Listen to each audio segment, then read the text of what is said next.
Мен Шүкенова Айнаш, 65 жылы Әйтеке би ауданы Жабысақ елді мекенінде дүниеге келгенмін.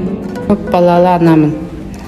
Осы мектепке жұмысқа орналасқанға дейін макарон өндіретін цехта, содан соң Рамазан наубайханасында жұмыс жасадым. 2016 жылы 60-шы орта мектепке жұмысқа орналастым. Үйіме жақын жерде болғандықтан жаным тыныш, бір мезгіл келіп жұмысымды атқарамын.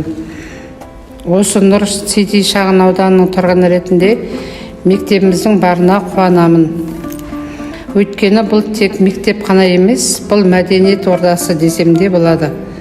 Осында жұмыс жасайтын қаншама өнерлі жастарымыз жыл сайын концерт қойып, мерекелік көңіл-күй сыйлайды.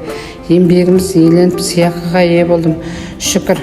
Жаз кезінде тек ғимарат ішінде емес, аулада да қызметіміз жасаймыз. Өзіме қатты ұнайды. Осындай бірлігі жарасқан, еңбекті жаны сүйетін адамдар арасында жұмыс жасағаныма қуанамын.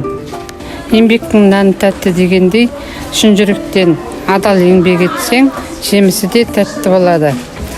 Қазіргі жастарымызға айтарым, егер жұмысыңды сүйіп, ақ ниетпен жасасаң, еңбегің әрдайым бағаланады.